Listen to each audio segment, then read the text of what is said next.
اینجا حوض قینر است، همان حوض طبیعی تاریخی که شکل اشتوری خوابیده را دارد. برآمد اسب‌های خوشزاد، دوند و آوازه‌دار خوتلی، چشمه‌های جوشنده، آب شیرین و از لحاظ اکولوژی تازه همین مکان است. درباره این حوض تکیه از گفته‌های گذشتگان امروز تاریخ شناسان با دلیل‌ها، روایت و نقل‌ها بسیار مقاله‌ها می‌نویسند. موضع طبیعی تاریخی حوض قینر یا که اگر با سرچشمه‌های تاریخی نظر افکنیم، موضع طبیعی تاریخی نوسکول یکی از جزءهای ترکیبی شهری اصلی میانگی هولبوک به شمار می رود. باید قید نمود که طبق سرچشمه‌های تاریخی در موضع امروزه چنانه که حاضر ما ایستاده ایم، در این موضع طبیعی تاریخی طبق سرچشمه‌های تاریخی همچون موضع هزار چشمه درج گردیده است و این بیهوده نیست، زیرا در این موضع چنانه که ما و شما میبینیم این یک منظره به نهایت زیبای طبیعی تاریخی که در آنجا از قعر زمین چشمه ها جوش زده برآمده ایستادند و این بیهوده موضع هزار چشمه نام نگرفته است. طبق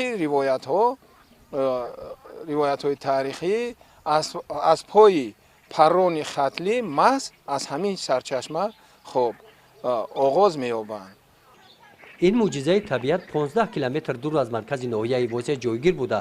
با وجود آنکه بین دو کوه بزرگ نمک واقع گشته است، آبش به نمک بوده، شیرین و مصفا است.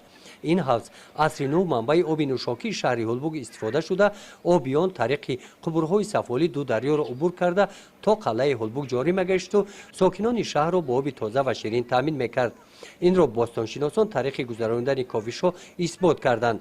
عالمان تخمین کردند که در این موضع شاه هولبوگ استراحتگاه هم داشته است. Судя по тем данным, которые мы имеем в настоящее время, к сожалению, больших раскопок на Кайнаре не проводили, но то, что мы имеем в настоящее время, мы знаем, что город возник в греко-бактрийское время. То есть он относится ко времени существования греко-бактрийского государства, которое возникло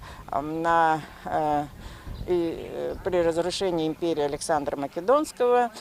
Вот, это, значит, примерно мы датируем эти слои нижние, жилые, которые тут существуют, 3-2 веками до нашей эры. И самые верхние постройки, о которых мы знаем сейчас, относятся к периоду саманидов, к 11-12 веку. Дальше никаких у нас следов нету. Возможно, он погиб точно так же, как погиб, например, Хульбук, потому что разрушение Хульбука тоже относится к этому, к 12 веку, когда караханитские правители напали на Хуталь, и по средневековым, например, вот, арабским источникам известно, что Хуталь подвергся тотальному разрушению, и газневиды, которые, так сказать, могли как-то повлиять на это, были сами заняты такими войнами с караханидами и сельджуками, и поэтому они не смогли оказать помощь Хуталю, и города Хуталя подверглись очень большим разрушениям.